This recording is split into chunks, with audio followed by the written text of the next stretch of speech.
പക്ഷെ നബി അതിന് മുതിരുന്നില്ല. കാരണം എന്തെന്ന് വെച്ചാൽ അന്നത്തെ മക്കക്കാരെന്ന് പറയുന്നത് പുതുവിശ്വാസികളായിരുന്നു. റസൂലുള്ളാഹി സ്വല്ലല്ലാഹു അലൈഹി വസല്ലമ തങ്ങൾക്ക് അധികാരം കിട്ടിയ സമയത്ത് കഅബയെ മാറ്റി എന്ന ഒരു ചിന്ത അവരിൽ, ഒരു പ്രശ്നം അവരുടെ മനസ്സിൽ ഉണ്ടാക്കേണ്ട എന്നൊരു ഉദ്ദേശം കൊണ്ടാണ് റസൂലുള്ളാഹി സ്വല്ലല്ലാഹു അലൈഹി വസല്ലമ തങ്ങൾ അന്നത് ഒഴിവാക്കുന്നത് എന്ന് ആയിഷ റളിയല്ലാഹു അൻഹയുടെ ഒരു ഹദീസിൽ നമുക്ക് കാണാൻ സാധിക്കും. പിന്നീട് ഹിജ്റ 60-കളിൽ അബ്ദുല്ലാഹി ഇബ്നു സുബൈർ റളിയല്ലാഹു അൻഹുവിന്റെ കാലത്താണ് കഅബ പുതുക്കി പണിയുന്നത്. അന്ന് ഒരുപാട് യുദ്ധങ്ങളും കാര്യങ്ങളിലായിട്ട് കഅബ പല രീതിയിലും പീരങ്കികളൊക്കെ കൊണ്ട് തകരുന്നുണ്ട്. ആ തകർന്ന കഅബയുടെ മുകൾ ഭാഗമൊക്കെ പൊളിച്ചു മാറ്റി ഇബ്രാഹിം അലൈഹി സ്വലാം ഉണ്ടാക്കിയ അതേ ഫൗണ്ടേഷന്റെ പുറത്താണ് അബ്ദുല്ലാഹി ഇബ്നു സുബൈർ റളിയല്ലാഹു അൻഹു കഅബ നിർമ്മിക്കുന്നത്.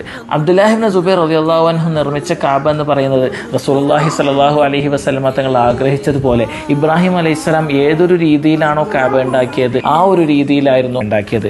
2 ഡോർ പുനഃസ്ഥാപിച്ചു. അതേപോലെ തന്നെ ഹൈറ്റിൽ കൊടുത്ത ഡോർ താഴേക്ക് കൊണ്ടുവന്നു. വർഷങ്ങൾ ഒരുപാട് കടന്നുപോയി. ഹിജ്റ 75-കളിൽ അന്നത്തെ ഗവർണറായിരുന്ന ഹജ്ജാജ് ബിൻ യൂസുഫ് രാജാവിന് കത്തെഴുതുകയാണ്. അബ്ദുല്ലാഹി ഇബ്നു സുബൈർ റസൂലുള്ളാഹി സ്വല്ലല്ലാഹു അലൈഹി വസല്ലമ തങ്ങൾ നിർമ്മിച്ച കഅബയെ മാറ്റി പുതിയൊരു കഅബ ഉണ്ടാക്കി. ഇത് കേട്ട ഹദീസിനെ കുറിച്ച് ആയിഷ റളിയല്ലാഹു അൻഹയുടെ ഇങ്ങനെ ഒരു ഹദീസ് ഉണ്ടായിരുന്നു എന്ന് അറിയാതിരുന്ന അബ്ദുൽ മലിക് എന്ത് ചെയ്യുന്നുണ്ട്? ഹജ്ജാജിനെ കൊണ്ട് കഅബ ഖുറൈശികൾ നിർമ്മിച്ചതുപോലെ നിർമ്മിക്കാൻ വേണ്ടി പറയുന്നുണ്ട്. പിന്നീട് അബ്ബാസി ഖലീഫ അത് പുനർനിർമ്മിക്കാൻ വിചാരിക്കുകയും അന്നത്തെ ഒരു ഇമാം അവരെ ഉപദേശിക്കുന്നുണ്ട്, നിങ്ങളുടെ അധികാര ചർക്കത്തിന് വേണ്ടി, നിങ്ങളുടെ അധികാര പകപോക്കലിന് വേണ്ടിയിട്ട് ഒരിക്കലും നിങ്ങൾ കഅബ കൊണ്ട് കളിക്കരുത്. ഇപ്പോൾ കഅബ എങ്ങനെയാണോ ആ ഒരു രീതിയിൽ നിലനിർത്തിയേക്ക്. ശേഷം ഉസ്മാനിയ ഖിലാഫത്തിന്റെ കാലത്ത് 1100-കളിലാണ് കഅബയെ ഭംഗിയാക്കുന്നത്. സ്ട്രക്ചറിൽ മാറ്റം വരുത്താതെ റൂഫിംഗ് കുറച്ച് ഭംഗിയാക്കുന്നു, റൂഫിംഗ് ഒന്ന് സെറ്റപ്പ് ചെയ്യുന്ന മാത്രമാണ് സുൽത്താൻ മുറാദ് ചെയ്യുന്നുള്ളത്. എന്നാൽ നമ്മൾ ഇന്ന് കാണുന്ന കഅബ, ആ കഅബക്ക് എത്ര വർഷത്തെ പഴക്കമുണ്ട്?